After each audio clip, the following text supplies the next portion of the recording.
Hi friends, ഇന്ന് ഞങ്ങളുള്ളത് നമ്മുടെ പമ്പാ നദിയുടെ തീരത്താട്ടോ. മാരാമണിലാണ് ഇന്ന് ഞങ്ങൾ ഉള്ളത്. ഞങ്ങൾ മാരാമൺ കൺവെൻഷന് വേണ്ടി വന്നായിരുന്നു.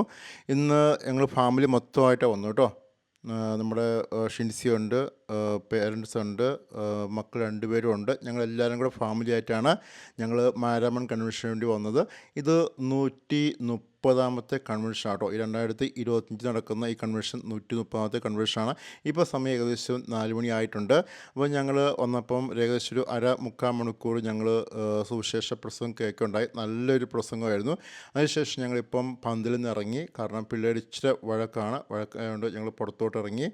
അവർക്ക് ഇച്ചിരി ഫ്രൂട്ട്സൊക്കെ വാങ്ങിച്ചു കൊടുക്കാൻ വേണ്ടി പുറത്തിറങ്ങി. അന്നേരം എടുക്കുന്ന വീഡിയോ ആട്ടോ എനിക്ക് ഭയങ്കര രസമായിട്ട് തോന്നി.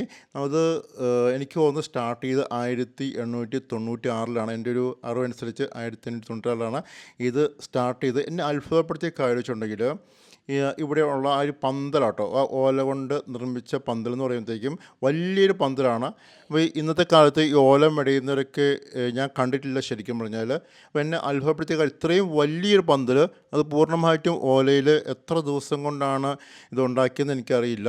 ചിലപ്പം 1 മാസത്തോളം എടുത്ത് കാണും. പക്ഷെ ഞാൻ കേട്ടിരിക്കുന്നത് ഏകദേശം ഒരു 2 ആഴ്ച മുമ്പ്, ഈ മാരാമൺ കൺവെൻഷന് 2 ആഴ്ച മുമ്പാണ് ഇതിൻ്റെ സമീപത്തുള്ള ആൾക്കാരെല്ലാം കൂടി ഈ ഒരു പന്തൽ നിർമ്മിക്കുന്നതെന്നാണ് ഞാൻ കേട്ടിരിക്കുന്നത്. മുളയും അതുപോലെ തന്നെ ഓലയൊക്കെ വെച്ചാണ് ഈ പന്തൽ ഉണ്ടാക്കിയിരിക്കുന്നത്. അപ്പോൾ ഏകദേശം ഒരു എനിക്ക് അറിയില്ല എത്ര ആൾക്കാർക്ക് ഇരിക്കാൻ പറ്റുന്ന പന്തലാണെന്ന് നമുക്ക് അറിയില്ല. ഏകദേശം ഒരു 1,00,000 പേർക്കെങ്കിലും ഇരിക്കാവുന്ന പന്തലായിട്ട് എനിക്ക് ഫീൽ ചെയ്യുന്നു. അത്രയും വലിയൊരു പന്തലാണ് ഇവിടെ അവർ ക്രമീകരിച്ച് വെച്ചിരിക്കുന്നത്. ഇത് 8 ദിവസം ആട്ടോ. അപ്പോൾ അറിയില്ലാത്തവർക്ക് വേണ്ടി പറയണം, ഇത് 8 ദിവസത്തെ കൺവെൻഷനാണ്. ഇത് ശരിക്കും സ്റ്റാർട്ട് ചെയ്യുന്നത് ഇത് ഫെബ്രുവരി മാസമാണ് സ്റ്റാർട്ട് ചെയ്യുന്നത്. എല്ലാ വർഷവും ഫെബ്രുവരി മാസത്തിലാണ് ഈ കൺവെൻഷൻ നടക്കുന്നത്. 8 ദിവസം നീണ്ടിരിക്കുന്ന കൺവെൻഷനാണ്. അപ്പോൾ ഈ കൺവെൻഷനകത്ത് നമുക്ക് പല പല അച്ഛന്മാരുടെ പ്രസംഗങ്ങളുണ്ടാവും, അതുപോലെ തന്നെ പല ആളുകളുടെ പ്രസംഗങ്ങളുണ്ടാവും.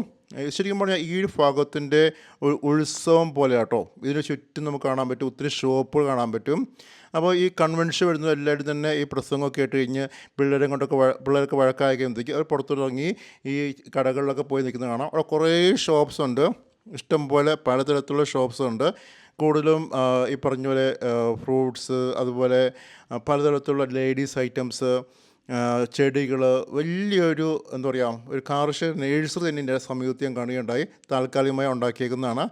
അപ്പം ഭയങ്കര ഈ ഭാഗത്തുള്ള ആൾക്കാരുടെ വലിയൊരു ഉത്സവം കേട്ടോ. ശരിക്കും പറയുകയാണെങ്കിൽ ആൾക്കാർ പങ്കെടുക്കാത്ത എണ്ണം വളരെ കുറവായിരിക്കും. ഈ ഒരു ഏരിയയിലുള്ളവർ എല്ലാവരും തന്നെ പങ്കെടുക്കുന്നുണ്ട്. അപ്പം ജാതി മത ഭേദമന്യേ എല്ലാവരും പങ്കെടുക്കുന്ന ഒരു കൺവെൻഷനാണ്